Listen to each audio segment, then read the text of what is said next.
Ya, Anies dan Ahok yang jarang bertemu dalam satu panggung, ini bahkan sempat berseberangan ketika berkontestasi di Pilgub Jakarta, kemarin justru terlihat akrab di Balai Kota. Bahkan keduanya kompak menyebut akan memberikan kejutan di tahun 2025. Kejutan apa yang akan dibuat keduanya? Kita akan bahas bersama dengan pendukung Anies Baswedan yang juga produser Jakarta Melayu Festival, Gays Khalifa, serta Agung Baskoro, Direktur Eksekutif Trias Politika Strategis. Selamat petang, Bang Gays, Mas Agung. Selamat sore. Ini Ya, Mas Agung, selamat tahun kejutannya nih baru. yang dinanti nih ya, tahun baru jangan-jangan ada gebrakan baru. Saya mulai dulu dari Bang Gays deh. Bang Gays, apa nih yang dimaksud dengan kejutan oleh Anies dan Ahok? Kalau secara validnya sih tidak tahu ya. Kalau secara validitasnya sih tidak tahu. Tapi saya menginterpretasikannya, kan kalau soal Anies, soal ketemu siapa aja kan selalu hangat ya. Lalu terus yang mengatakan ada kejutan bulan depan tuh Ahok gitu kan pada saat tanya wartawan. Lah kalau bulan depan itu setahu saya mungkin bukan bulan depan, bulan ini sudah karena ini udah Tapi kan Januari. ucapnya Desember, sekarang sudah Januari bulan depan ya. Iya.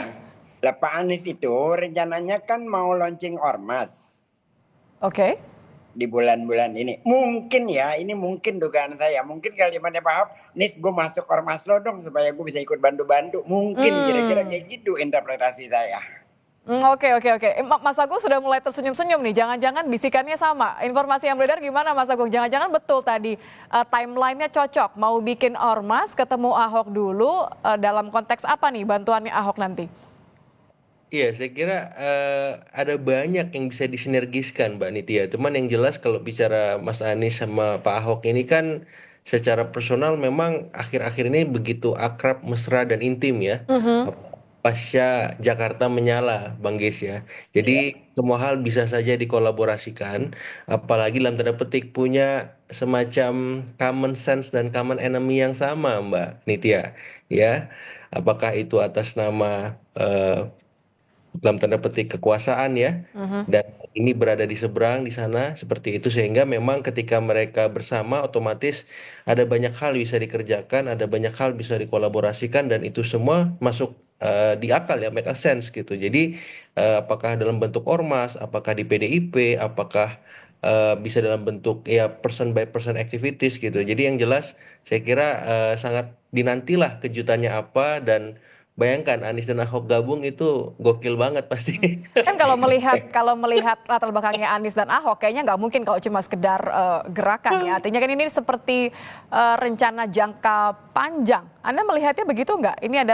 Ini adalah langkah pertamanya Anies disupport sama Ahok karena PDIP juga sudah punya Ya, posisi sekarang di Jakarta, buka front dengan pusat. iya, saya kira dalam politik nggak ada yang jangka panjang banget Mbak Nitya ya. Semuanya pendek, taktis, dan strategis gitu. Jadi kalau misalkan diarahkan 2025, saya kira ya sangat masuk di akal kalau misalkan ketika Mas Anies membentuk Ormas, maka Pak Ahok akan membackup sebagaimana Mas Anies membackup Pak Pram dan Pak Rano ya, seperti itu, sehingga apapun yang nanti dikedepankan oleh keduanya, saya kira itu salah satu arahan yang positif ya, karena biar bagaimanapun dua orang ini kan punya basis massa yang berbeda ya, Nah, sehingga kalau dua orang ini saling bersama bersatu itu bagus juga buat kohesi sosial politik kita secara nasional, dan sedikit banyak bisa menginspirasi ya bahwa rekonsiliasi nasional atas nama apapun sangat mungkin dilakukan, karena apa ya, tidak ada yang abadi, tidak ada yang apa ya, yang ya, berbeda satu sama Mas lain Agung dalam bisa katakan politik gitu ya. sebagai pihak netral ya, tapi saya balikin ke Bang Ges deh. Bang Ges, kalau sebagai pendukungnya Anies, rela nggak nih kalau nanti, tadi kan sudah disepakati, keduanya nih punya perbedaan basis pendukung massa ya sebenarnya. Akan seperti apa kalau melihat nanti benar-benar Anies dan Ahok akan satu, katakan saja ideologinya bisa dimiripkan begitu ya, Bang Saya Ges? kira tidak, Anies dengan Ahok itu secara ideologi tidak punya persoalan, tidak punya perbedaan ya. Apa yang dikatakan bahwa ideologinya berbeda dan dimiripkan? Karena selama ini kalau dikatakan ideologi, Anies itu berpacu kepada keadilan sosial, dan selama ini dalam programnya dan kebijakannya berpacu pada isu gitu loh, pada keadilan sosial. Dan saya kira kalau dalam konteks keadilan sosial semuanya sama, pijakannya sama di situ. Bahwa basis dukungannya berbeda mungkin, tapi kalau secara ideologis tidak pernah punya ada perbedaan. Lalu kalau dalam konteks kebinakaan, Anies jauh selama 5 tahun membuktikan bahwa sebagai pemimpin dia memperhatikan semua. Bahkan yang tidak pernah ada di Jakarta, Christmas Carol sebagai contoh, itu diberlakukan di masa Pak Anies. Lalu telur Paskah di lapangan Banteng, lalu apa? Jadi kalau Bang Pohon Geis, Natal maaf saya potong Bang tertinggi Geis. di masa Jadi Pak kalau Anies. Anda melihat dengan dua latar belakang seperti ini yang sama-sama memang punya posisi yang sangat penting sebagai Gubernur Jakarta, kira-kira nanti pintu yang cocok akan masuk nih, pintu kejutannya, apakah jangan-jangan di pemerintahannya Mas Pram nanti? Enggak, kalau itu kan Mas Pram akan menjadi gubernur dan Mas Pram juga sudah paham apa yang diinginkan oleh Pak Anies dan akan dilanjutkan. Saya kira itu tidak memerlukan ini langkah-langkah dari Anies langsung lah. Mas Pram sendiri sudah, saya yakin dan percaya dia paham apa yang harus dilakukan. Jadi kejutannya bukan itu ya, kalau Saya menurut kira Anda? tidak ya. Kalau soal DKI itu, Mas Pram itu punya kemampuan, punya kapasitas untuk melaksanakan berbagai program yang selama ini sudah dilakukan oleh beberapa gubernur sebelumnya. Tentunya program-program yang baik ya. Mas Agung, jadi kalau tadi Bang Geis bilangnya katanya pintunya bakal beda nih, kejutannya kemudian lebih ke ormas. Apakah Anda merasa hal yang sama? Ini bukan pintu yang akan dibuka oleh Mas Pram, tapi kira-kira apakah ini akan seberapa lama ya keakraban ini akan terjadi? Iya, magnitude politiknya ketika Pak Anies dan Pak Ahok ini bareng di 2017 sudah terbukti menggemparkan Indonesia, Mbak Nitya, Bang Geis ya. Ada jutaan orang kumpul di Jakarta seperti itu. Jadi Pak Anies juga ketika Pilpres punya basis dukungan yang cukup solid 26%, itu konversinya 40 juta orang, Mbak Nitya. Belum lagi Pak Ahok ya. Kalau kita mengasumsikan secara praksis kuantitatif seperti itu. Tapi saya melihat memang dua basis massa yang berbeda itu, ya kalau kita bicara cross tabulasi survei, itu Mas Anies selama ini identik dengan massa Islam perkotaan, ya, kelas menengah terdidik, kemudian orang-orang yang kritis dengan pemerintah seperti itu. Begitupun dengan Pak Ahok, basis massanya masih massa nasionalis ya, orang-orang yang juga kritis dengan pemerintahan, kemudian juga kita tahu bahwa afiliasi partainya jelas ya, PDIP. Nah, kalau Mas Anies kan sebelumnya terafiliasi dengan teman-teman koalisi perubahan yang diatasnamakan PKS, PKB, dan Nasdem ya. Cuman kan ketiga partai itu sudah berbalik arah, berbalik badan, dan akhirnya sekarang Mas Anies bicara atas nama dirinya sendiri. Nah, jadi kedua basis massa itu yang akhirnya saling melengkapi, saling beririsan seperti itu atas nama memang mengkritik pemerintah seperti itu ya. Dan saya kira ketika dua orang ini bareng, ya saya merasa demokrasi kita akan aman-aman dan baik-baik saja mestinya.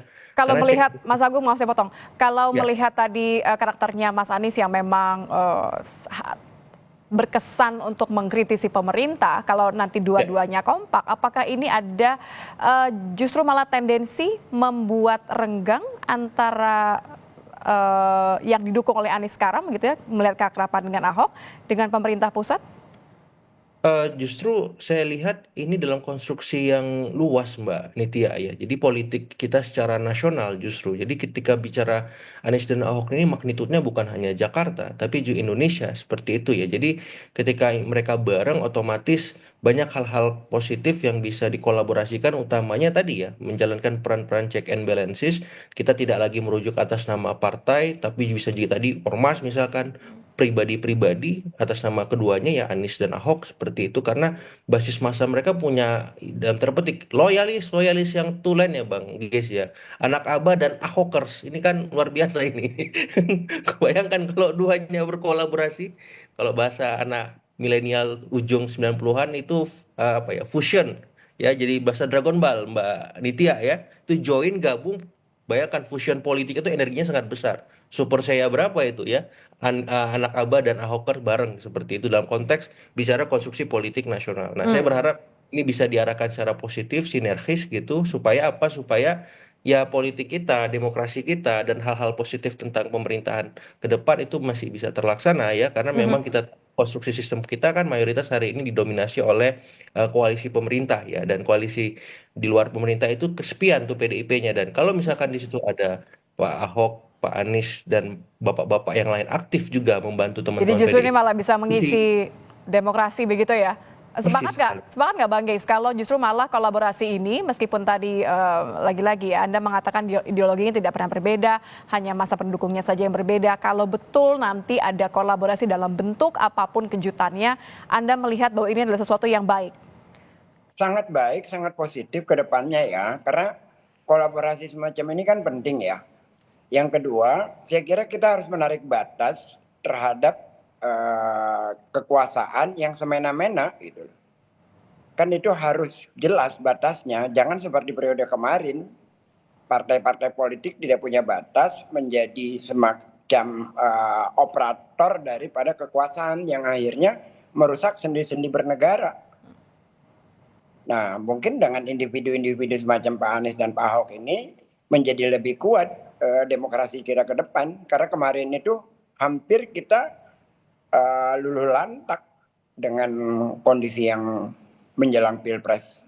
Jadi Anda meyakini bahwa ini adalah momen bagi keduanya yang pernah berada di posisi yang berseberangan, justru ini adalah momen keduanya yang baik untuk menyatukan pandangan begitu karena ada the bigger enemy? Iya, karena kita kan harus membangun ulang ini demokrasi kita sekarang ini. Setelah terjadinya pembegalan pada saat menjelang pilgub, terjadinya proses pembengkokan konstitusi, kita harus membangun ulang. Tidak bisa tidak. Dan itu tidak hanya bisa diharapkan lewat partai, tetapi oleh juga masyarakat civil society. Dan tentu aja perlu tokoh yang menjadi panutan. Konteks Anies dengan Pak Ahok itu kan sama sekali dua-duanya tidak punya cacat secara prinsip, misalkan tidak pernah korupsi, tidak pernah apa, yang ada kan cuma kepleset lidah dari Pak Ahok. Dalam konteks yang lain kan kebijakan-kebijakannya semuanya kita rasakan baik untuk Jakarta. Saya merasakan harapan yang besar sekali nih kalau keduanya memang betul-betul berkolaborasi. Saya kembali terakhir ke Mas Agung berarti. Kan harapannya sudah tinggi sekali. Anda melihat bahwa ini betul adalah niat, rencana untuk kolaborasi yang akan segera dieksekusi atau lagi-lagi cuma gimmick?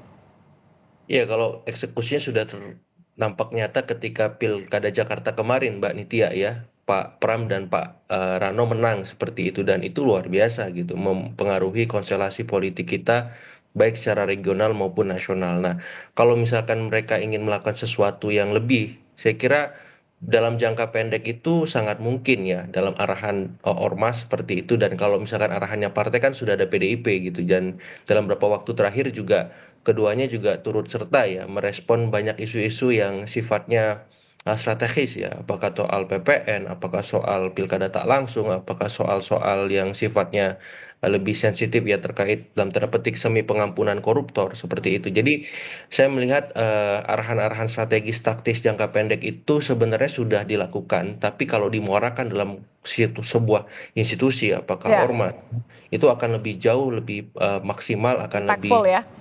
ya strategis dampaknya seperti itu, dan itu yang sedang dilakukan, direncanakan oleh keduanya, dan saya kira bentuknya semacam apa dan seperti apa, saya kira tinggal menunggu waktu ya, taktisnya bagaimana seperti itu Mbak Nitya. Bulan ini nampaknya. Baik, terima kasih. Kita tunggu sama-sama kejutannya akan seperti apa. Bang Geis, terima kasih. Mas Agung Baskoro, terima kasih sudah bergabung bersama Sama-sama, kami terima di Kompas Petang. kasih. Selamat tahun baru.